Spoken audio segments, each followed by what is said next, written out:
Milwaukee. Shall we, Tim Legler? Remember, the Pistons on the second night of a back-to-back here, but it was all Giannis for the Bucks in the first quarter. This was just taking lunch money. That's all this was in the first quarter, man. This is overwhelming a team's front line. It was all Giannis, and he needed all of these just to keep him in the game. Yeah, Giannis bullying his way inside here, gets the flush. How about this? Giannis had 22 of the 24 Bucks points in that first quarter. His teammate 0 of 12 from the field here. Tomato chest at its finest. But it would stay close here in the fourth quarter. We're going ahead to the final seconds. Cade Cunningham somehow on his tush gets the pass up, heaves for the three, and that one's good. It was good. Listen, I'm telling you, this Pistons team has been playing some inspiring basketball under Coach Bickerstaff. Gotta ask though, Legs, is that a foul or nah? I don't think so. It was hard to really see that when it happened the first time. It took a couple of replays. I don't think so. I think there's a lot of ball there, not a lot of contact, certainly not enough. I don't think in that situation to warrant that. Well, he got the call,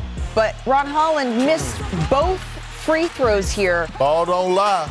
He is going to be haunted by that probably for a little bit, and also by what Giannis did in overtime, just taking over here for the Milwaukee Bucks, getting that little mid-range jumper to go, and then you know when Giannis is pulling up for three legs, it may be over. Yeah, it was all paint points early, but it sets up this later. He's now in a rhythm. He's making all of his free throws, and now he goes mid-range and then goes deep. And celebrating in a specific type of way. Giannis slams it down inside for the uncontested jam. He finishes with 59 points, 14 rebounds. The Bucks win in overtime, 127-120. And Giannis broke a tie for the third most 50-point, 10-rebound games in NBA history with a handful of players, including Michael Jordan, Kareem Abdul-Jabbar. He now trails only Wilt and Elgin Baylor. And Giannis, he appeared to get a little bit emotional in his post-game interview.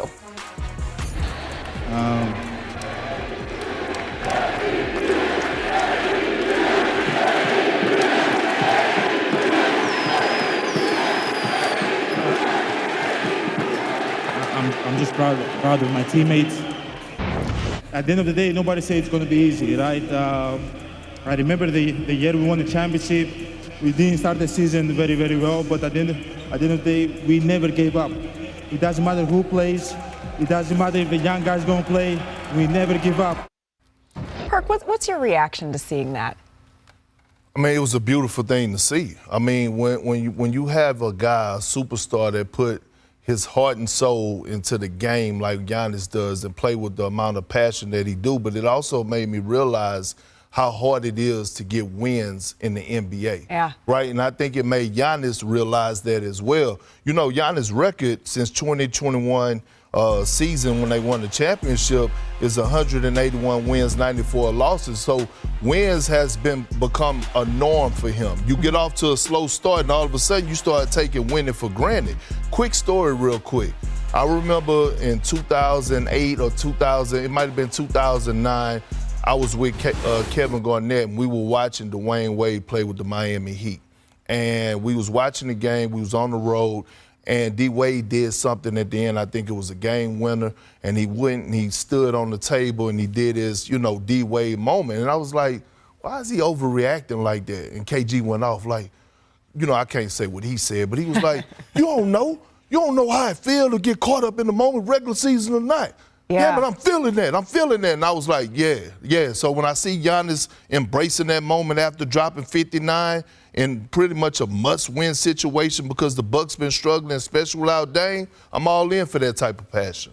Guy's hungry. And when he won the first one, for me, it looked like a guy that was going to continue to push himself. He doesn't want to just be a guy that wins an MVP or multiple or wins a title. He wants to be one of the all-time best to ever do it. To do that, you're going to have to win multiple titles. It hasn't really gone that way since they won the first one. Eerily similar stat line, by the way, last night to his signature game, Game 6 of the NBA Finals, 50-14-5, 59-14-7 last night. Right, that's what it takes. The scary part, though, is this. It took all of it to win an overtime game against the Pistons at home. That, to me, is the more concerning thing. And I think that's what you saw at Giannis, man. It was emotional because he's like, I'm out here having to do everything I can just to keep our head above water right now because he desperately wants to win. Oh, and it's not just what Giannis gave them. It's what the Pistons rookie did not making those two free throws. We could be having a very, very different conversation. But in order for the Bucks to turn this around, Shams, we're not talking about a fully healthy team here.